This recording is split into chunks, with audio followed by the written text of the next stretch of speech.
नमस्कार दोस्तों, एक बार फिर से आप सभी का स्वागत है मेरे YouTube चैनल पर। मैं अमित तिवारी आपको मैथ और रीजनिंग पढ़ा रहा हूँ। दोस्तों, मेरा main focus UP triple SC की जितनी भी आने वाली वैकेंसियाँ हैं या यूपीएसआई, चकबंदी, लेखपाल, इन सब एग्ज़ामों पर है। तो उन्हीं को देखते हुए आज मैं आपको इनइक्वलिटी का पार्ट 1 में पढ़ा चुका हूँ, जिसको हिंदी में असमानता कहते हैं। दोस्तों, कुछ भी पूछा जा सकता है पेपर में, रीजनिंग से कुछ भी पूछा जा सकता है। आप पूरा सिलेबस पढ़ के जाइए, नहीं तो आपको धोखा हो जाएगा। तो उसका पार्ट 2 लेकर आया हूँ। मुझे इससे फ़र्क नहीं पड़ता दोस्तों कि मेरा वीडियो कितने लोग देख रहे हैं। मैं बस ये चाहता हूँ कि अगर 10 लोग भी देखते हैं, अगर उन्होंने पार्ट 1 देखा है तो पार्ट 2 देखें। उनका कंप्लीट पढ़ाई, पूरा स्टडी कंप्लीट हो, उनके साथ धोखा ना हो। दोस्त, 10 लोग भी देखते होंगे तो मैं दावे के साथ कहता हूँ वो 10 लोग बाकियों से काफ़ी बेहतर कर कर आएंगे। तो आइए समय बर्बाद न करके स्टार्ट करते हैं। दोस्तों देखिए, मैंने एक पार्ट लिख रखा है इनइक्वलिटी का। ऐसा पार्ट है, ये पेपर में बहुत ज़्यादा संभावना है पूछा जाने का। 100% में 90% इनइक्वलिटी के ऐसे ही क्वेश्चन आएंगे। इसमें सबसे पहले कहा गया है ए डॉलर बी का मतलब है कि ए बी से बड़ा नहीं है और ना ही छोटा है। अब दोस्तों, कोई चीज़ अगर बड़ा नहीं होगा और छोटा नहीं होगा तो वो क्या होगा? बराबर होगा। भाई, हम मान लेते हैं दो भाई हैं, कह देंगे ना इनसे बड़े ना ये इनसे छोटे हैं, तो मतलब दोनों बराबर होंगे। यानी कि हमने ये देख लिया कि डॉलर का मतलब क्या है कि ए बराबर है किसके? बी के। ये हमने देख लिया। अब आगे बढ़ते हैं। फिर कह रहा है ए एट दी रेट बी का मतलब है ए बी से बड़ा नहीं है और बराबर नहीं है।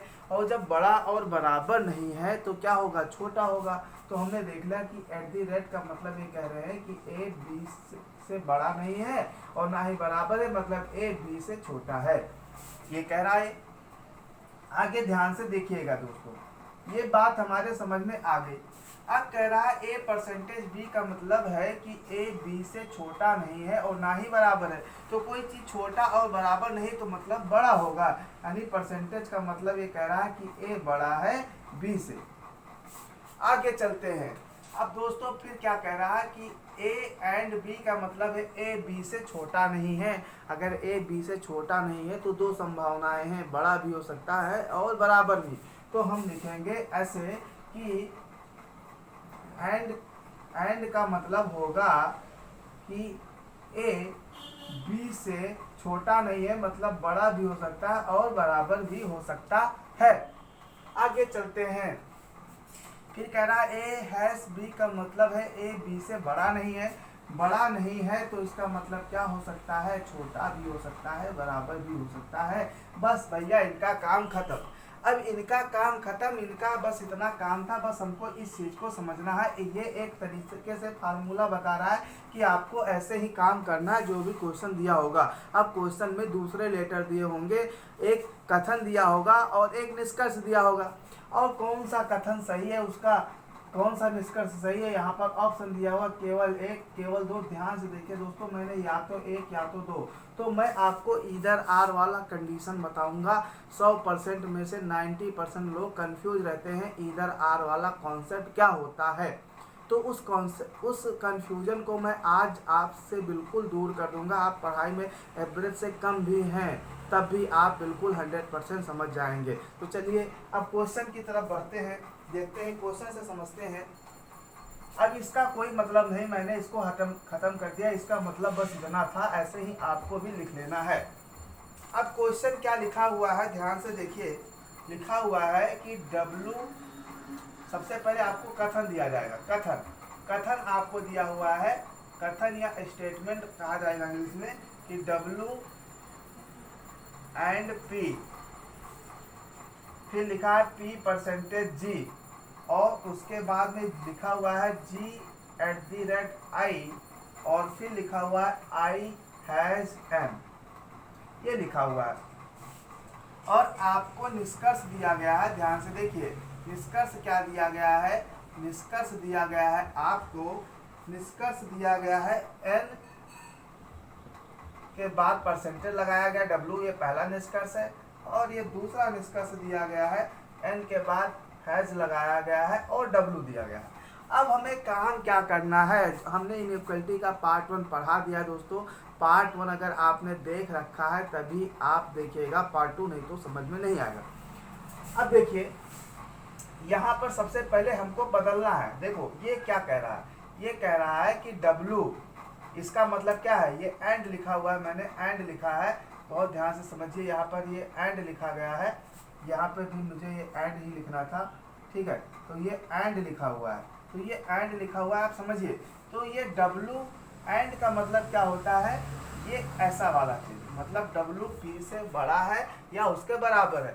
अब P पहुंचे तो P के आगे श्रृंखला लेकर चलेंगे।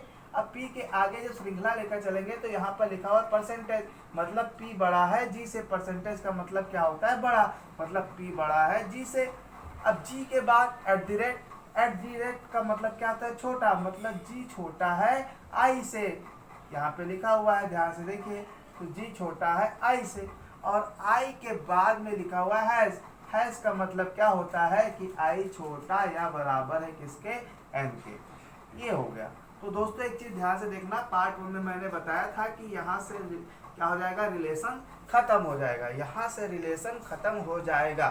अब देखते हैं निष्कर्ष क्या दिया गया है। पहला निष्कर्ष दिया गया है कि n बड़ा है W से, और देखिए परसेंटेज का मतलब क्या हो गया, W, ये बड़ा, और हैश का मतलब क्या है कि छोटा, यानी n छोटा या बराबर है W के। अब चलते हैं पहले वाले। तो देखो दोस्तों n और W के बीच में रिलेशन नहीं बन सकता, एक हिसाब से ये हो गया आपका गलत, मतलब कह रहा है n W से बड़ा है, यहाँ से रिलेशन नहीं बन रहा। फिर ये क्या कह रहा है कि n W से छोटा है या बराबर, रिलेशन नहीं। अगर ये दोनों ऑप्शन नहीं पूछा गया होता एक साथ में तो दोनों गलत था। लेकिन दोस्तों ध्यान से देखना, ईदर आर का केस कब लगेगा, यहीं पर ईदर आर के केस को समझाने के लिए मैंने उठाया है क्वेश्चन कि आप कंफ्यूज ना हो। देखो या तो वाला क्वेश्चन कब लगेगा, जब यह दोनों जगह पर दोनों चीजें सेम हो, जैसे यहाँ n और W है, n और W यहाँ पर है। अब दोस्तों अगर कोई दो आदमी है तो वो दो आदमी में एक आदमी मान लेता हूँ n है और एक आदमी है W, तो n या तो W से बड़ा हो सकता है, n या तो W के बराबर हो सकता है, या n W से छोटा हो सकता है। इन तीन के अलावा क्या चौथा कुछ भी संभव है, इस इनवर्स में संभव नहीं है। दो व्यक्ति में से कोई एक व्यक्ति या तो उससे बड़ा होगा या छोटा होगा या उसके बराबर होगा, यानी कि ये तीनों केस बता रहे हैं। देखो सबसे पहले ये दोनों जगह n और W, यहाँ पर n और W ना होके n और I लिखा होता तो या तो केस कभी बन ही नहीं सकता। या तो केस बनने के लिए दोनों जगह सेम लेटर होना चाहिए।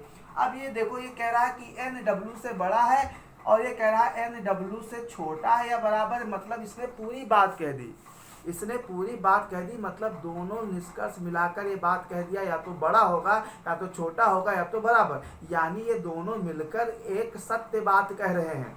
अकेला ये सत्य बात नहीं कह सकता, रिलेशन ब्रेक अकेला ये नहीं, लेकिन दोनों मिलकर ये बात सत्य साबित कर दिए कि n या तो W से छोटा होगा या बराबर होगा या तो बड़ा होगा, इससे ज़्यादा और कुछ हो ही नहीं सकता। और ये सारी बातें इन दोनों ने मिलकर कह दिया। यहाँ पर ऑप्शन सी सही है, तो ऑप्शन सी सही है। तो उम्मीद करता हूँ कि आपको ईदर आर का कॉन्सेप्ट समझ में आया होगा।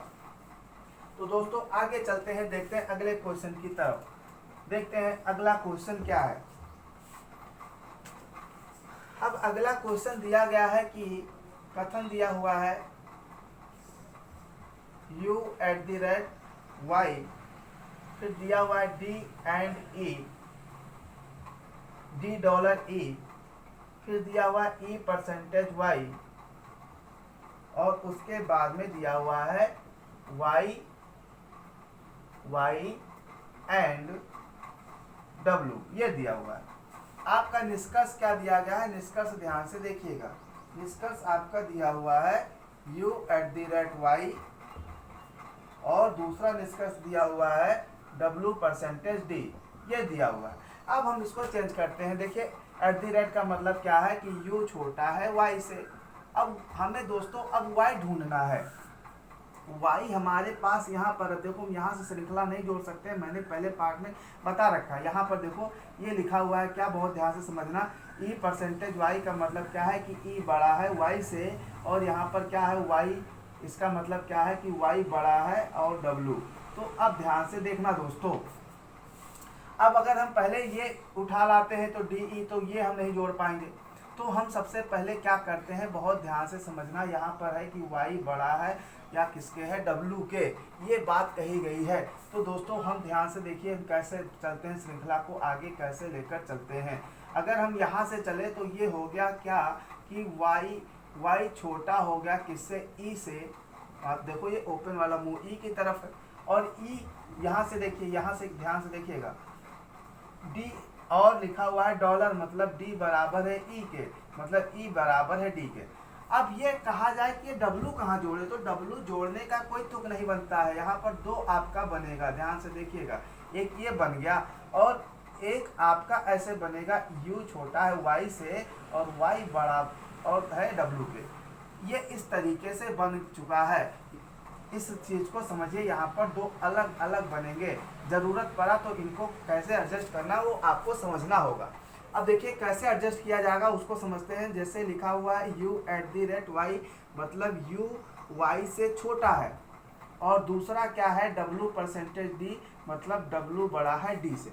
अब दोस्तों u और y के बीच में रिलेशन देखा जाए तो u y से छोटा है, ये तो बिल्कुल आसान बात है, वो तो ये जो इसमें था वही दे दिया गया है, मतलब कि पहला वाला तो सही है, पहला वाला सही है। अब देखते हैं ऑप्शन 2, तो W और D के बीच में कैसे पहुंचा जाए, W और D के बीच में कैसे पहुंचा जाए। तो दोस्तों ध्यान से देखना, अब इन दोनों को मिला के और W और D के बीच में रिलेशन हमें दिखाना होगा, W और D के बीच में रिलेशन दिखाना होगा। तो देखो बहुत ध्यान से, यहाँ से देखना कि जो Y है, देखो u का कोई खेल नहीं है, अब u का काम खत्म हो चुका है, यहाँ पर u का कोई काम नहीं है, यहाँ भी u का कोई काम नहीं है, क्योंकि u तक तो जाना ही नहीं है। w और d, अब तुम ध्यान से देखो कि ये जो y है, y की तरफ खुला वाला मुंह है, और ये w है। अब u का कोई काम खत्म नहीं है, इसको मैंने यहाँ शिफ्ट कर दिया। अब देखो पूछा जा रहा है कि w बड़ा है d से, तो w और d के बीच में कोई रिलेशन बन सकता है। हाँ बन सकता है, W और D के बीच में रिलेशन बन सकता है, W%D, मतलब W बड़ा है D से। लेकिन यहाँ पर ये कहा गया होता कि D बड़ा है W से, तब सही होता। देखो सिपाही, राजा, मंत्री, लेकिन ये पूछा गया इसलिए गलत है, तो सिर्फ निष्कर्ष एक क्या होगा, सही होगा। अगर ये ऐसा लिखा गया होता तो आगे डी लिखा होता तो सही हो जाता।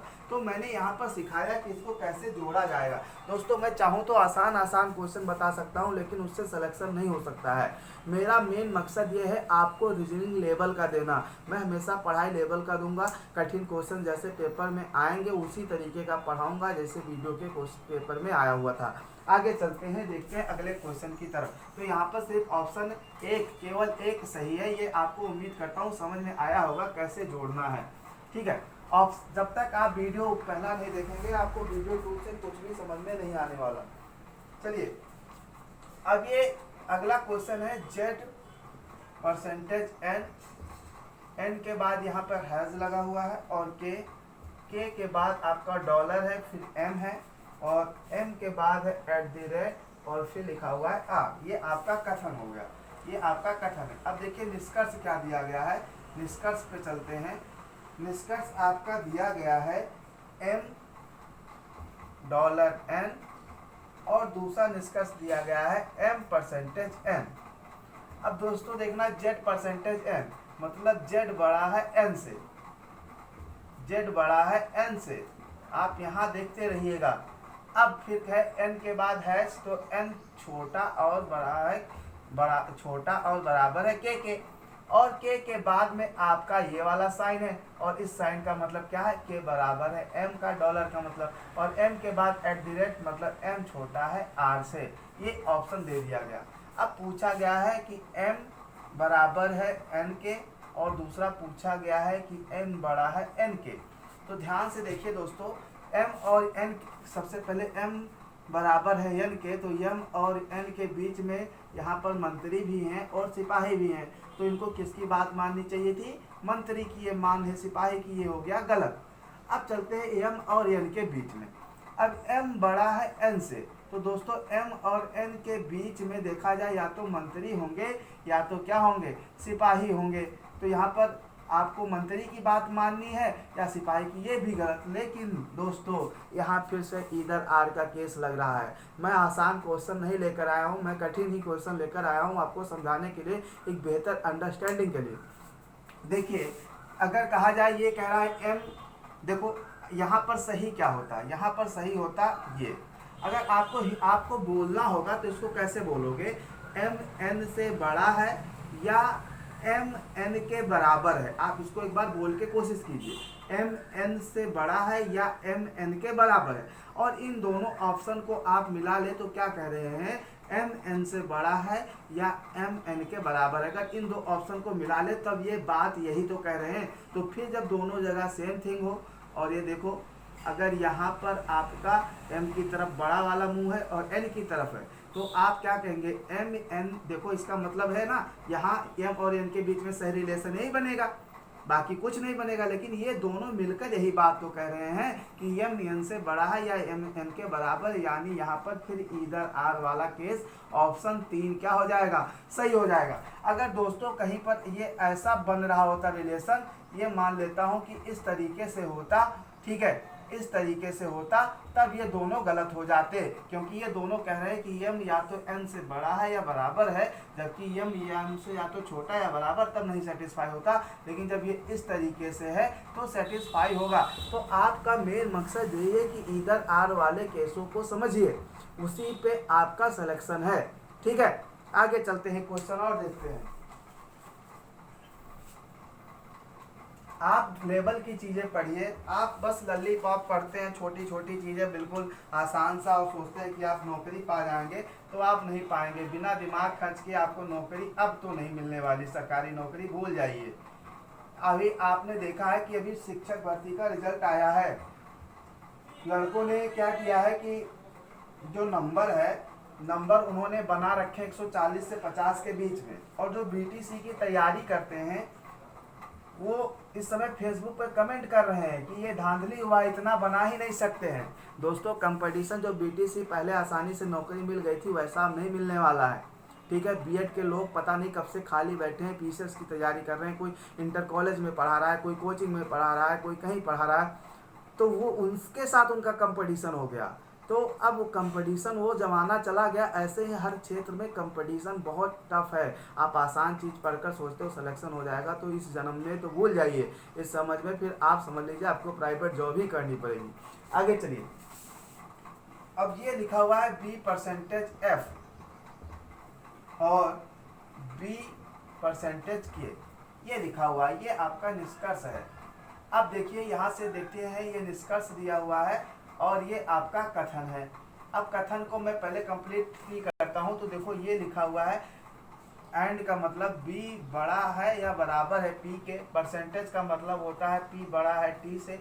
और देखो अब T, अब यहाँ पर देखना K लिखा हुआ है और K के बाद लिखा हुआ है, तो मतलब K बराबर है T के, तो यानी T बराबर है K के, क्योंकि T को आगे लिखना है, K को पीछे, कि जिससे रिलेशन बन सके। और K हैज़ B मतलब K छोटा है और बराबर F के। अब देखो ये कहा गया है कि B बड़ा है F से, और दूसरा कहा गया है B बड़ा है किससे, K से। तो देखते हैं B और F के बीच में कोई रिलेशन नहीं बनना है, यहाँ से रिलेशन खत्म। और B बड़ा है K से, तो ये देखो मंत्री राजा सिपाही, तो किसकी बात मानना चाहिए, राजा की मानना, यानी ऑप्शन 2 सही है। तो दोस्तों उम्मीद करता हूँ कि आपके समझ में आया होगा। मेरा मेन फोकस था आज इधर आर वाला जो आपका कॉन्सेप्ट है उसको मजबूत करना। तो दोस्तों मैंने बहुत ही अच्छे से एक्सप्लेन करने की कोशिश की है। एक बार अगर आपको ना समझ में आए तो दोबारा समझिए, और मैं जो बात कह रहा हूँ उसको ध्यान से समझिए, नहीं तो आप हमेशा कंफ्यूज रहेंगे। तो चलिए मिलते हैं नेक्स्ट वीडियो में। Thank you.